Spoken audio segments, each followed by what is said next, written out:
दोस्तों of late ऐसे कई एनालिस्ट का कहना है कि यूएस से एक ब्लेंडर हो गया है, गलती हो गई है। अनजाने में इंडिया और चाइना को उसने दोस्ती की ओर आगे बढ़ा दिया है और इस वक्त अगर आप देखें तो डिटेंट से शुरुआत हो रही है। डिटेंट यानी दुश्मनी जो काफी लंबे समय से चल रही थी, अब वो एक खात्मे की ओर आगे बढ़ रही है। दोस्तों अगर आप यूएस की बात करें तो उसको इस तिकड़ी से सबसे ज्यादा डर लगता है जिसमें इंडिया है, चाइना है, रशिया है। और यदि ये तिकड़ी फोरफ्रंट पे आके काम आगे नहीं बढ़ा पा रही तो उसके पीछे कारण है भारत और चीन में एक दुश्मनी सी आपको देखने मिल रही है।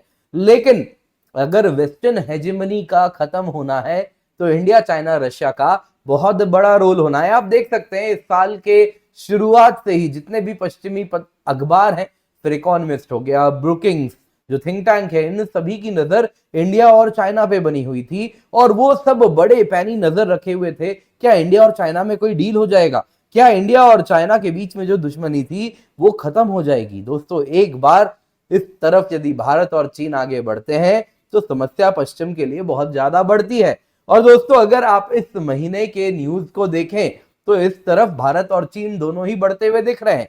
चाइना ने कहा है कि 4 प्लेसेस पे ट्रूप्स का डिसएंगेजमेंट हुआ है।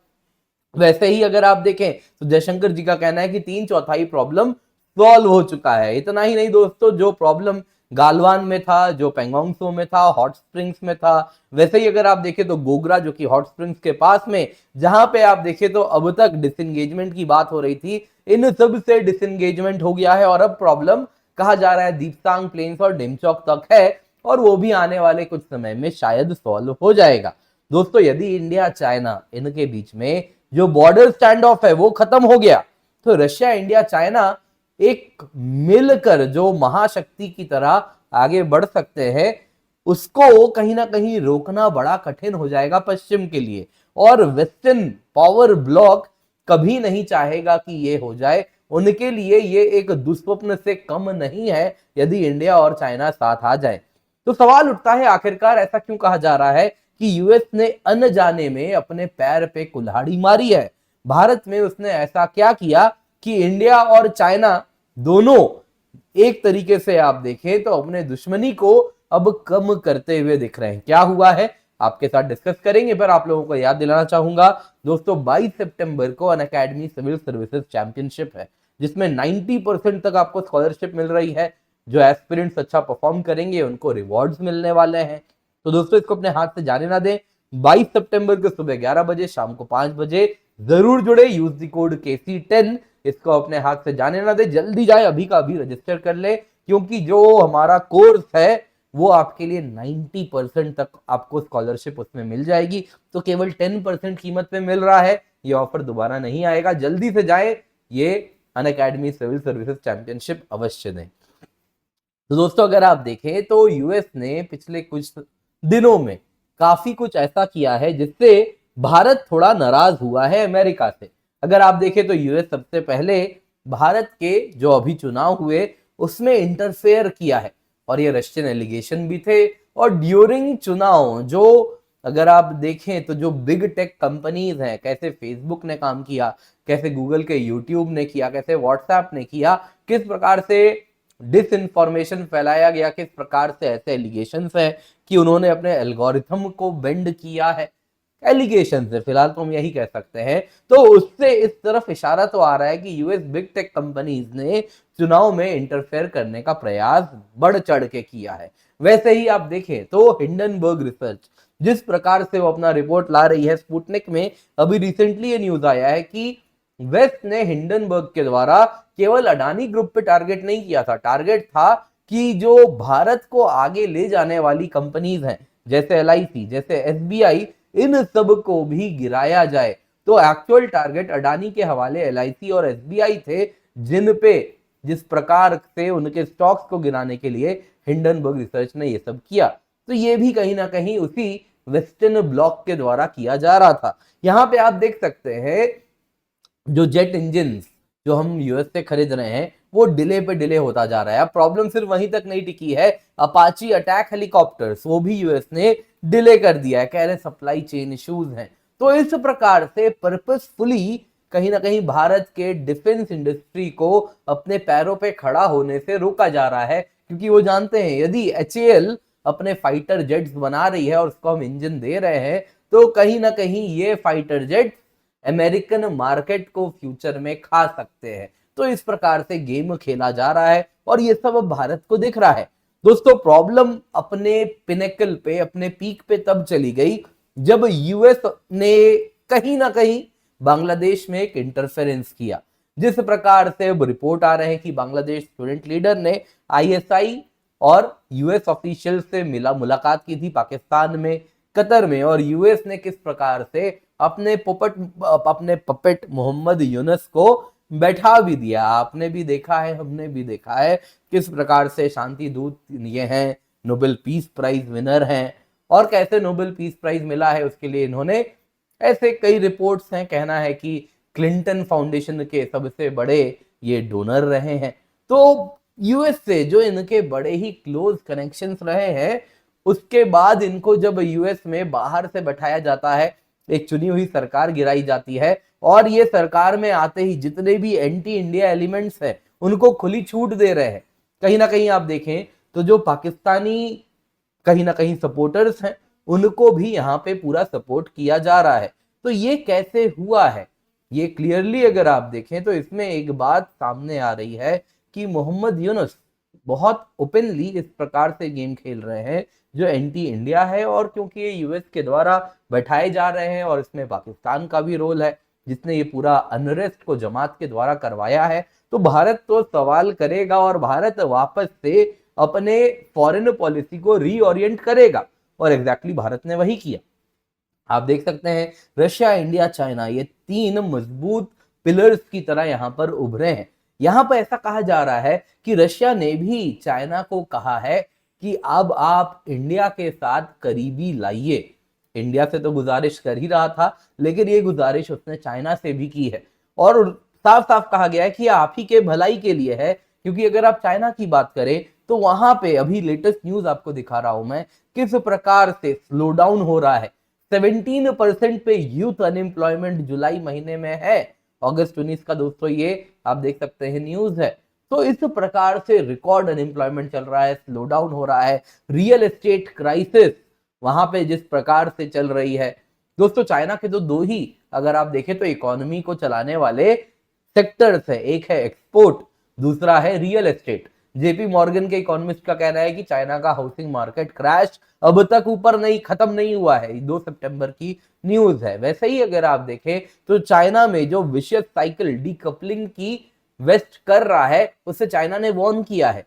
दरअसल दोस्तों, जो एक्सपोर्ट है चाइना का, वो मार्केट चाइना से खींच लिया जा रहा है। वेस्ट ने ऑफ लेट क्या किया है, अगर आप यूएस की बात करें, यूरोप की बात करें, तो चाइनीज सामान पे इंपोर्ट ड्यूटी बढ़ा दिए है। आपने ईवीज पे देखा, आपने सोलर फोटोवोल्टेइक पे देखा, तो उसके बाद चाइना एक्सपोर्ट किसको करेगा।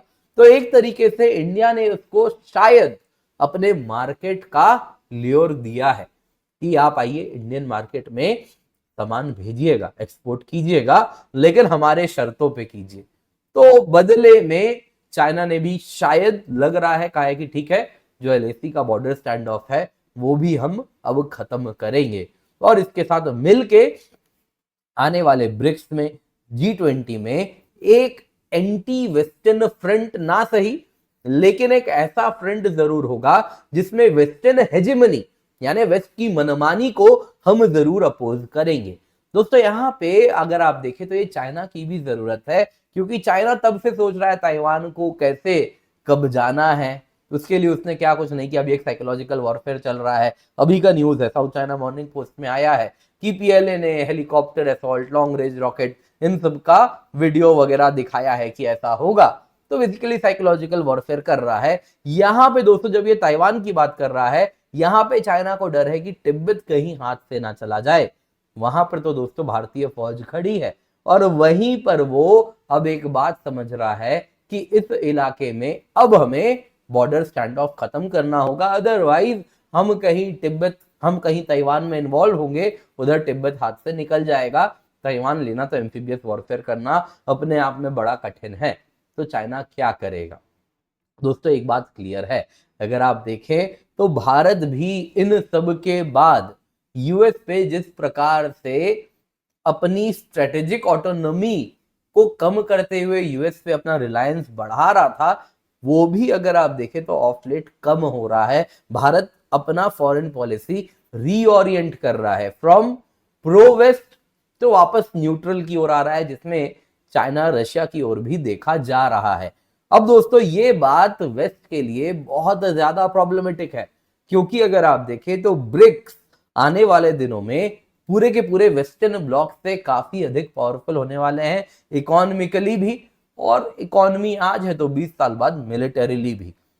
इन सब के बाद क्या वेस्ट इसी प्रकार से उसकी हेजेमनी खत्म होने वाली है? तो इसमें ब्रिक्स का बड़ा रोल होने वाला है। आप देख सकते हैं कैसे ब्रिक्स एक्सपैंड भी कर रहा है। ब्रिक्स इज समथिंग जिसमें दुनिया भर के देश आना चाह रहे हैं, तो ब्रिक्स बड़ा ही ज्यादा कंट्रीज को अपनी ओर खींच रहा है, आकर्षित कर रहा है। और वहीं अगर आप देखें तो वेस्ट अपना जो पकड़ है देशों पर वो कमजोर कर रहा है। तो क्लियरली यदि वेस्ट की हेजेमनी खत्म होनी है तो उसमें इनका तो बड़ा रोल होने वाला है, ब्रिक्स का।